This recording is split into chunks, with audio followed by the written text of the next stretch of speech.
श्री गणेश भक्ति योग गाणपत्य भक्ति सिद्धांत। शाश्वत सुख स्वरूप ब्रह्म एक ही है। सबकी मुख्य इच्छा यही होती है कि हमें निरंतर सुख की प्राप्ति हो।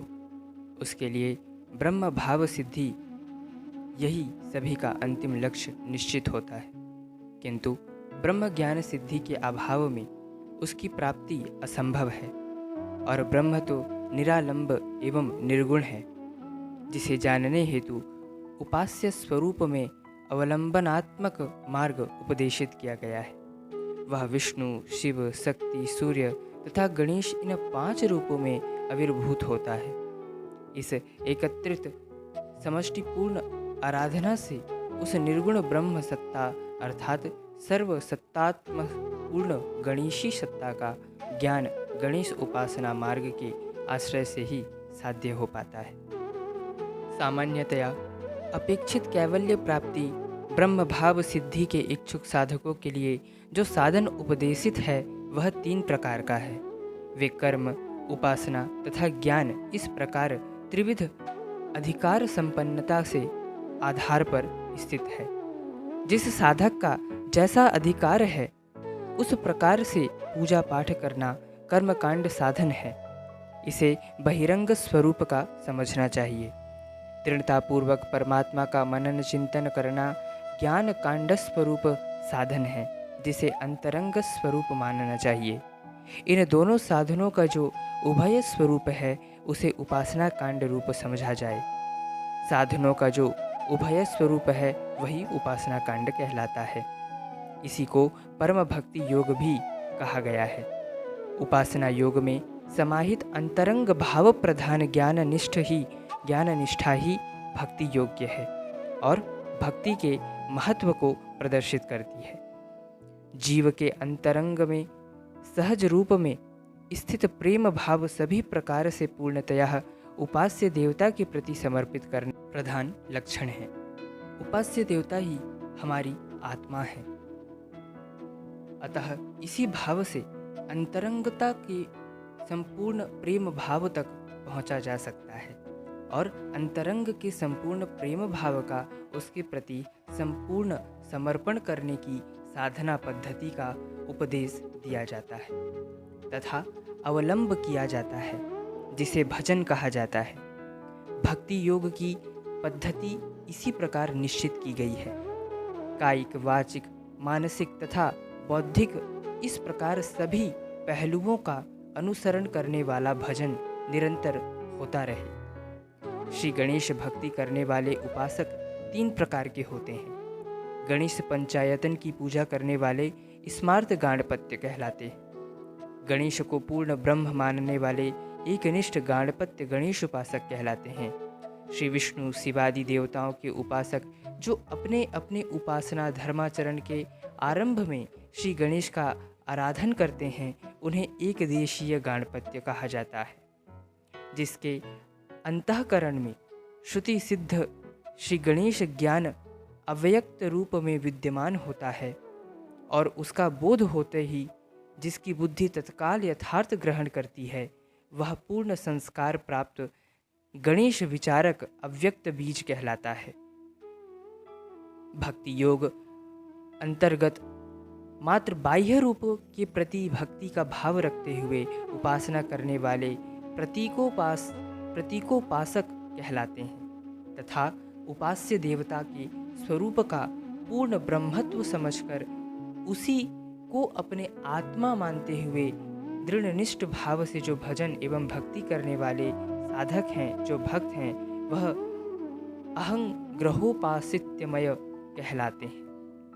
ब्रह्म का सगुण निर्गुण रूप में अनेक विविध प्रकार से वर्णन किया गया है। उनकी परिसमाप्ति सुसंवेद्य संपूर्ण स्वानंद महिमा है और वही साक्षात आत्मा तत्वमसि स्वरूप निश्चित हुआ है।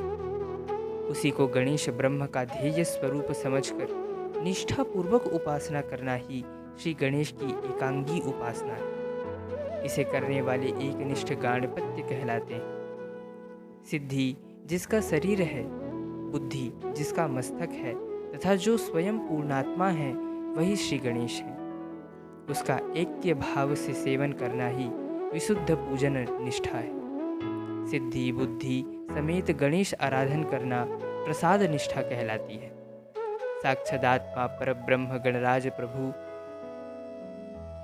स्वरूप में प्रतीत होते हैं, उसी का उपासना साक्षात ब्रह्म भाव सिद्धि प्रदायक है। इस प्रकार का निर्मल विशुद्ध अर्थ जिनमें प्रस्फुटित नहीं होता, किंतु जो स्थूल रूप में सर्वात्मा भगवान ब्रह्मणस्पति गणराज हैं, इस प्रकार की धारणा रखते हैं, अर्थात जिनकी एकनिष्ठ योग्यता नहीं होती है, ऐसे सामान्य भावधारकों के लिए पंचार्चन निष्ठा उपयुक्त साबित की गई है। निष्ठा से तात्पर्य यहाँ पर है कि निरंतर स्थिति, अपने उपास्य स्वरूप के प्रति अंतर्भावना का पूर्णतया स्थिर होना और उसी के अनुकूल सभी क्रियाकलापों का घटित होना तथा अन्य किसी निश्चय के लिए ना तो स्थान मिलना और ना ही स्वीकृति देना ही निष्ठा का स्वरूप है।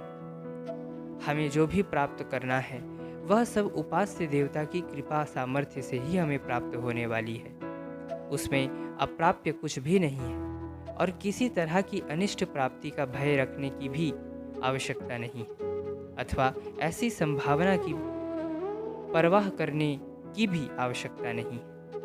इस प्रकार की निश्चल निर्मल अंतर्वृत्ति से जो निरंतर सहज रहकर शास्त्र सम्मत मार्ग से उपासना करता रहता है, वही निष्ठावान अर्थात एकनिष्ठ भक्त समझा जाता है। एकनिष्ठ गणेश उपासक के लिए सभी ओर से सर्वदा सर्वत्र एकमात्र गणेश स्वरूप का भान ही निरंतर स्मरण रहना चाहिए। वही सहजता कायम रहनी चाहिए। उन्हें एकमात्र गणेश स्वरूप का ही दर्शन, स्मरण, कीर्तन, पूजन, स्तवन आदि करना चाहिए। अन्य किसी भी प्रकार की आसक्ति अथवा भय उन्हें नहीं रखनी चाहिए। इसी के साथ इस गणेशी परम एक निष्ठा भक्ति के अंतर्गत अन्य देवी देवताओं के प्रति यत्किंचित भी अपकर्ष भाव अथवा द्वेष भाव नहीं रखना चाहिए। ऐसा निष्ठावान ही उपास्य देवता की सच्ची एवं संपूर्ण प्रसन्नता प्राप्त कर सकता है। साधक गणेश उपासक को समय दीक्षा विधि के एकाक्षर मंत्र ग्रहण तथा विशेष दीक्षा विधि से गणेश मूर्ति पूजा ग्रहण करते हुए श्री गणराज प्रभु के सांगोपांग उपासना मार्ग का समन्वित रूप से अवश्य इस लाभ को ग्रहण करना चाहिए एवं इसे प्राप्त करना चाहिए।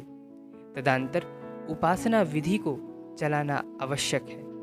ब्रह्मणस्पति शुक, गणेश अथर्वशीष, गणेश सहस्त्र नाम कीलक समेत कवच तथा हृदय, इन षडंगों सहित स्तवराज वेदपाद स्तव वज्रपंजर कवच मानस पूजा स्तोत्र आदि पंचांगों का पाठन करते हुए मंत्र जाप, बाह्य पूजन, प्रस्थानत्रय का पठन एवं परिशीलन करना, दोनों चतुर्थियों के दिन विशेष पूजन करना, श्री मन मुद्गलकृत गणेश स्तोत्र, श्री भ्रुसुंडीकृत तेजोवर्धन स्तोत्र एवं गुणेशकृत स्तुति सार स्तोत्र, इन तीन प्रमुख स्तोत्रों से वक्रतुंडादि 8 विनायकों के स्तोत्र तथा स्वानंदेश स्तोत्र, अयोग स्तोत्र और पूर्ण योग स्तोत्र, मंत्र पुष्चरण, ब्रह्मणस्पति यज्ञचरण, मौद्गल गणेश पुराण पठन, इसी प्रकार सतोपनिषद गीतादि पठन, मयूर मयूरेश्वर क्षेत्र सेवन इत्यादि नैमित्तिक अंगों को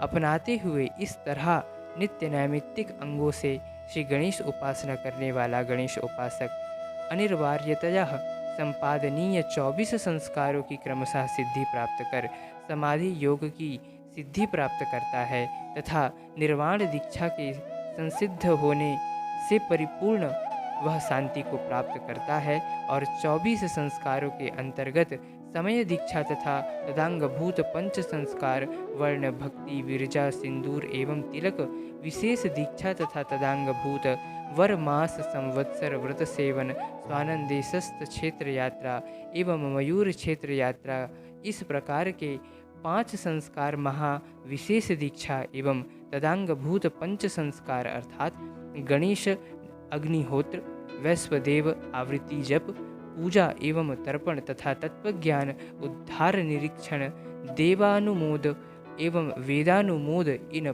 5 संस्कारों समेत ज्ञान दीक्षा, इस प्रकार कुल मिलाकर 24 संस्कार समाहित हैं।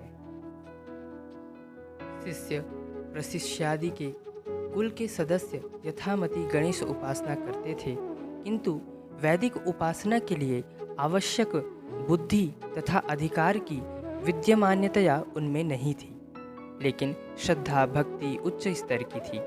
यत्र तत्र सर्वत्र वर्णाश्रम निष्ठा एवं निर्मल आचार निष्ठा का नितांत अभाव हुआ था। परिणामतया ब्रह्म बीजोद्भव मात्र से ब्राह्मण कहलाने की प्रतीति सर्वत्र उपस्थित होने लगी। भक्ति योग में इसी प्रकार की भावना दिखाई देती थी कि देवता चाहे जो हो, सभी देवता तो एक ही होते हैं, फिर किसी की भी भक्ति करने में कोई आपत्ति नहीं है। इन सभी के उद्धार के विचार श्री श्री योगेंद्र महाराज जी ने दीक्षा बोधन पर ध्यान न देते हुए मंत्र उपदेश रूप अधिक्षा विधि के प्रकार अर्थात सभी के लिए आचरण सुलभ भक्ति योग प्रधान मार्ग का निर्माण कराया, किंतु सभी के लिए एक नियम निर्धारित किया कि सभी लोग इसी दृढ़ भाव को लेकर चलें कि ज्येष्ठ राज श्री गणराज प्रभु सर्वभौम सत्ताधारक सर्वपूज्य सर्वादि पूज्य साक्षात ब्रह्म ब्रह्मणस्पति हैं और उन्हीं की उपासना भक्ति शास्त्र प्रमाणों द्वारा सर्वश्रेष्ठ एवं सर्वविशिष्ट रूप में संसिद्ध निश्चित हुई है। लेकिन एकाध संस्कार पूर्ण सात्विक भाव संपन्न वर्णाश्रम धर्मनिष्ठ व्यक्ति के मिल जाने पर उसे वैदिक दीक्षा विधि के अनुसार गणेश उपासना प्रदान की जाती थी। निर्मल वैदिक उपासना का आधार कहीं भी शेष नहीं था। इसे देख श्री योगेंद्र महाराज ने मिश्र मार्ग की योजना की। वर्णाश्रम धर्मोक्त पद्धति से संस्कार किए जाने के फलस्वरूप स्नान संध्यादि नित्य नैमित्तिक आचार वेदोक्त पद्धति से करना तथा उपासना भक्ति धर्म का आचरण तंत्रोक्त मार्ग से दक्षिण तंत्र से चलाना, इस प्रकार तो मिश्र मार्ग कहा जाता है। अंतःकरण स्थित श्रद्धा निष्ठा एवं तदानुरूप बाह्य आचार विचार की निग्रह प्रवृत्ति से किसी के अधिकार को जानना या इसे जाना जा सकता है। अतः इस प्रकार की परिस्थिति के अनुसार मिश्र मार्ग प्रतीत किया गया था। श्री गणेश विषयक उत्कंठ भावना एवं बुद्धि हेतु श्री योगेंद्र महाराज ने प्राकृत भाषा में प्रचुर मात्रा में ग्रंथ रचना की, जिसके नित्य सेवन से ब्रह्मणस्पति निष्ठा ही श्रद्धालु जनों के हृदय में निस्संदेह अंकित हो गई। इसी प्रकार की निर्मल अनुभूति के लिए योगेंद्र जी ने श्री गणेश विजय नामक ग्रंथ की रचना की। उक्त ग्रंथ को सर्व सार निर्णय का प्राकृतांतर्गत विशदीकरण ही मानना चाहिए। श्री योगेंद्र जी ने गणेश गुह्य नामक परमोच्च फल प्रदायक ओवी छंद बद्ध स्तोत्र की रचना की। श्रीमद् गणेश गीता पर योगेश्वरी नामक प्राकृत ओवी छंदबद्ध टीका लिखी। गणेश गीता पर लिखे सुप्रसिद्ध गार्ग्य भाष्य तथा योगेंद्र भाष्य का विस्तार विशदीकरण योगेश्वरी में प्रस्तुत है। इस प्रकार श्री योगेंद्र महाराज ने अभंग पद स्तोत्र आदि अनेक प्राकृत ग्रंथों की रचना की। इन सभी बातों की परिपूर्णता एकमात्र मौद्गल सिद्धांत से ही होती है। पूर्ण योग शांति एवं सिद्धि प्रदायक इस ग्रंथ को संकल्प पूर्वक सहेज कर रखना सभी के लिए अत्यावश्यक। ऋग्वेद का ब्रह्मणस्पति सूक्त अर्थात अत्यंत महत्वपूर्ण श्रेष्ठ प्रमाणभूत तथा संपूर्ण ब्रह्मणस्पति ज्ञान प्रदायक सिद्धि हुआ है। इसी प्रकार ब्रह्मणस्पति सूक्त अन्य सूक्तों में भी गणेश सेवा हेतु उपयोगी है। साक्षादात्मा परब्रह्म श्री गणराज प्रभु के सर्वश्रेष्ठ तथा सभी प्रकार से सेव्य होते हुए भी उनके प्रति प्रेम पूर्ण निष्ठा किसी में दिखाई नहीं देती। श्री योगेंद्र महाराज इस बात का विवेचन करते हैं कि ऐसा क्यों नहीं होता कि सभी प्रभु श्री गणराज की भक्ति करें। वे कहते हैं कि यह सच है, यह सत्य है कि गणेश भक्ति योग अत्यंत श्रेष्ठ फल प्रदायक है, किंतु उचित योग्यता के अभाव में ना तो उसे समझा जा सकता है और ना ही वह स्वीकार्य प्रतीत होता है, क्योंकि माया मोह के परिणाम स्वरूप बुद्धि पर अनेक विध आवरण निर्माण होकर सभी लोग गणेश भक्ति से ठगे जाते हैं, वंचित होते हैं। माया विलास के विविध प्रकार के दर्शन उनकी बुद्धि को व्यामोहित कर श्री गणेश का स्वरूप आच्छादित कर देती है। वेदों द्वारा स्तवित तथा सर्वत्र प्रसिद्ध पूर्ण शांति योग महा महिमाधारक साक्षादात्मा ब्रह्मणस्पति गणेश स्वरूप मात्र उन्हीं के लिए यथार्थ रूप में ज्ञात होता है जो सारस्वत योग समाधि अवस्था को प्राप्त हुए हैं। स्वसंवेद्य शांतिदायिनी समाधि सिद्धि होने पर साक्षादात्मा होने वाले गणेश स्वरूप माया मोह वशीभूत साधकों के लिए ज्ञेय ना होने के फलस्वरूप अनेक विध भावों में उलझकर वे गणेश स्वरूप को जान नहीं सकते। इसी प्रकार गणेश प्रभु के सत्ता विहार की प्रतीति विद्या अविद्या पादों में अनुभूत होकर पृथकता प्रदर्शित करने वाले विशेष कार्यकारी पंचेश्वर सत्तांश गणेश की विभूतियां ही बन चुके हैं। उन्होंने श्री गणेश के सत्य स्वरूप को आच्छादित किया है। उन विभूतियों के साक्षात प्रकटीकरण द्वारा उनका स्वरूप प्रस्तुत किए बिना श्री गणेश के स्वरूप का ज्ञान प्राप्त होना किसी के लिए भी संभव नहीं है। सर्वत्र ज्ञान स्वरूप से सजी महाबुद्धि ऐश्वर्य प्रकाशिनी सिद्धि एवं उनसे क्रीड़ा करने वाला सिद्धि बुद्धिपति श्री स्वानंदेश प्रभु ब्रह्मणस्पति तत्व को धारण करते हुए क्रीड़ा करता रहता है। सिद्धि बुद्धिकृत विलास भ्रम का त्याग करने वाले श्री गणेश के भक्त प्रवर योगिंद्र पुरुष ही श्री गणेश प्रभु के स्वरूप का ज्ञान प्राप्त कर सकते हैं। विश्व विलास का परिचालन करने वाले श्री ब्रह्मादि में स्थिति चित्तवृत्तियों की सहायता से लीला विहार चलाता रहता है।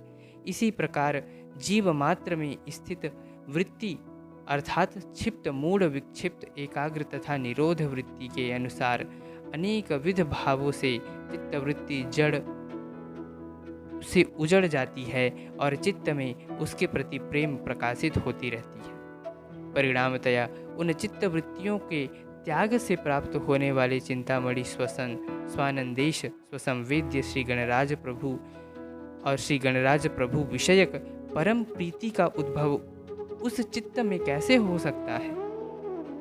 यद्यपि श्रुति प्रमाणों से वर्णित ब्रह्मणस्पति तत्व तथा ज्येष्ठ राजत्व का ज्ञान सभी को हो जाए, तथापि विविध चित्तवृत्तियों के प्रवाह में अटके हुए लोगों के चित्त में गणेश विषयक विमल प्रीति उत्पन्न नहीं होती। श्री गणराज प्रभु के अतिरिक्त जिनके अन्य सर्वत्र पूर्ण विरक्ति प्रतिष्ठित होती है, मात्र उन्हीं में श्री गणेश विषयक सच्ची प्रीति उत्पन्न होती है। कार्यकारी पंचेश्वर अपनी ओर से अपनी क्षमता से स्वतंत्र सत्तार्थ विहार करते हैं। उनका ऐश्वर्य भी विशाल रूप में प्रतीत होता है। सामान्य बुद्धि के धनी उनके प्रति प्रेम युक्त होते हैं, क्योंकि उन्हें इस साक्षात भूत भेद का ज्ञान नहीं होता कि सत्ता के दाता श्री गणराज प्रभु ही हैं। इसे समझने के लिए योग्यता ही उनमें नहीं होती। मलिन चित्त व्यक्तियों में यह यथार्थ भावना प्रकाशित नहीं हो सकती। यही कारण है कि पूर्ण संस्कारों के अनुसार जो श्रद्धालुगण जिन जिन विभूतियों के प्रति समर्पित होते हैं, श्री गणराज प्रभु का ऐश्वर्य विषयक उतना ही ज्ञान उन्हें प्राप्त होता है। बहुत से पुराणों में कई बार वर्णन प्राप्त होता है कि श्री गणेश शिव पुत्र हैं, अर्थात भगवान शिव जी के पुत्र हैं। लोग उसी को संपूर्ण सत्य मान कर चलते हैं। सत्पात्र शोधन हेतु श्री गणराज जी ने अपना मूल ऐश्वर्य आच्छादित किया है। सिद्धि बुद्धि के मोह में अटक कर व्यामोहित बने लोग इस ऐश्वर्य को जानने में समर्थ नहीं हैं, वे सभी असमर्थ हैं। यही कारण है कि गणराज प्रभु की भक्ति रूढ़ नहीं हो पाई।